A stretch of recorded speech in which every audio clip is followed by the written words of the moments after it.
that promised women in Thailand a chance at the American dream, but instead exploited them, coerced them, and forced them to live in a nightmare. In short, the victims in this case lived as modern-day slaves. In 2016, federal investigators busted what they called the largest sex trafficking ring ever dismantled by the U.S. government. 36 people were convicted. Dozens of women were rescued from forced prostitution across multiple cities. And you've probably never heard about it.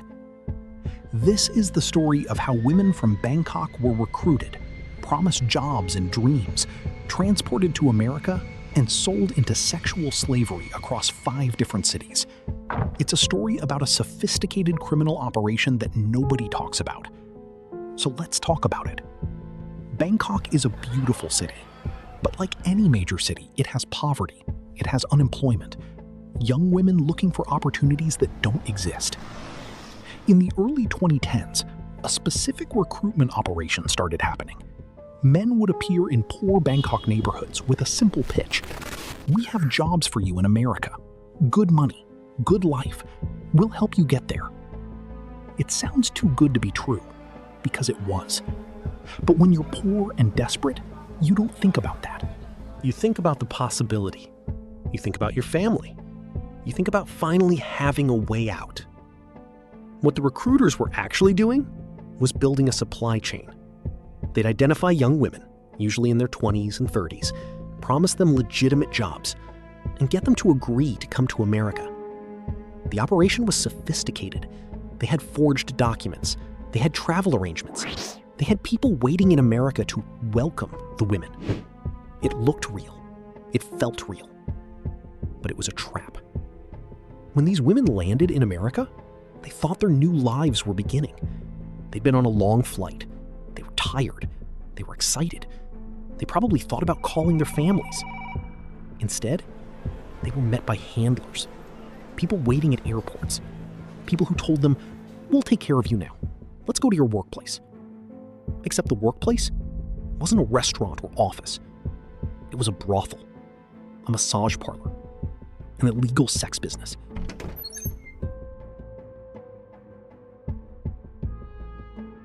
And the women's documents were taken away.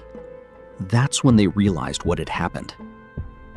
The women were told their debt to the traffickers was huge, thousands and thousands of dollars, for the flight, for the documents, for housing, for food, for protection. They had to work off the debt by selling their bodies, sleeping with dozens of men every single day, in different cities, in different establishments, all controlled by the same criminal network. The women couldn't leave. Their documents were gone, they didn't speak fluent English, they had no money, they were isolated, they were threatened. Some had family back in Thailand. The traffickers made it clear, if you run, we'll hurt your family. So they stayed, they worked, they were moved from city to city. Here's what made this operation different from typical trafficking.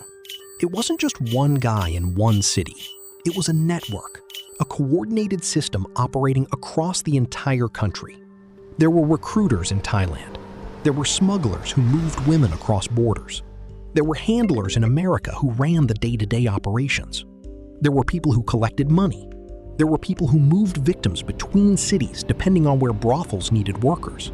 It was like a franchise, a crime franchise, with different operators in different cities, all working together, all making money off the same women. The money flowed back to Thailand, profits from Minneapolis going to LA, money from Houston getting sent back to Bangkok. It was international money laundering disguised as a business operation. Federal investigators called it sophisticated, and it was. These weren't amateur criminals. They understood logistics. They understood how to move people, how to keep them controlled, how to avoid detection. What investigators didn't know in 2014 was how big the operation actually was. They had no idea they were looking at the largest trafficking network ever documented. In 2014, federal investigators got a tip. A woman had escaped, or she'd been allowed to leave temporarily. Details vary, but she managed to call someone.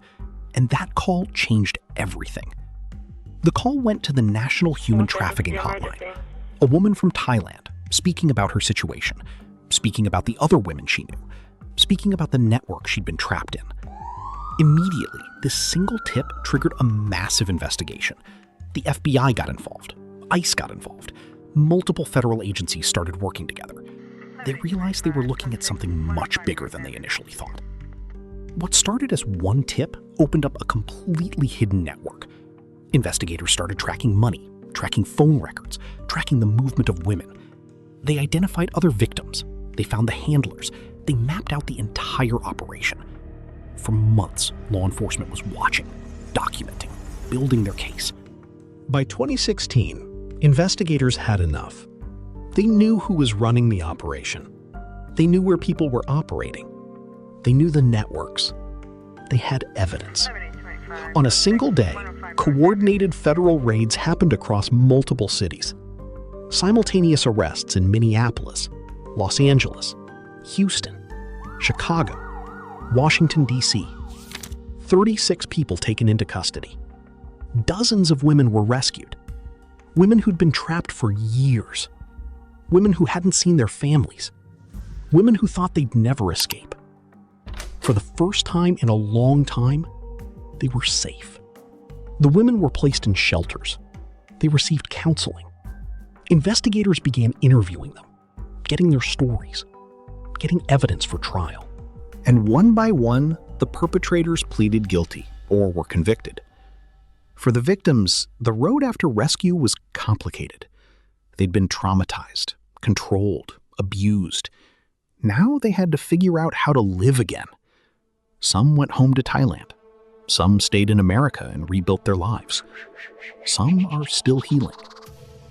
The shelters provided counseling, immigration help, legal support. But the psychological damage? That takes years. The trust issues, the trauma, the loss of time. You don't recover from that easily. For law enforcement, this case became a landmark. Investigators published their findings. Training programs were updated. The case became a model for how to identify and dismantle trafficking networks. Other agencies started looking for similar operations. The Thai women trafficking case opened people's eyes to how sophisticated these operations actually are. All 36 defendants were convicted. They faced significant prison time. The message was sent. If you traffic women, if you exploit vulnerable people, the federal government will find you and prosecute you. But here's what still bothers me. Most people don't know this case happened. The largest takedown in U.S. trafficking history, and it's barely known. No Netflix series, no major documentaries, a few newspaper articles when it happened, then it disappeared from the news. Thailand to America, Bangkok to 5 different cities, dozens of women, 36 criminals, one sophisticated operation. It happened. It was real. It was massive. And we forgot about it. That's the danger. These operations rely on invisibility. The women are invisible. The network is invisible. The profit motive is invisible because we don't talk about it. There are other operations like this happening right now, in other countries, in other cities. Victims being trafficked, networks operating, and we don't know about them because we haven't heard about the Thai women ring. That's why this story matters, because it shows us what's possible, what exists, what we're not seeing. These women deserve to have their story told, deserve to be remembered, deserve for people to understand what happened to them. Their story is the story of invisible women made visible, if only for a moment. Don't forget them. If you know of trafficking happening, report it. Call the hotline. Contact law enforcement. Your tip could change someone's life. And remember, the largest trafficking takedown in U.S. history happened because one woman made a call.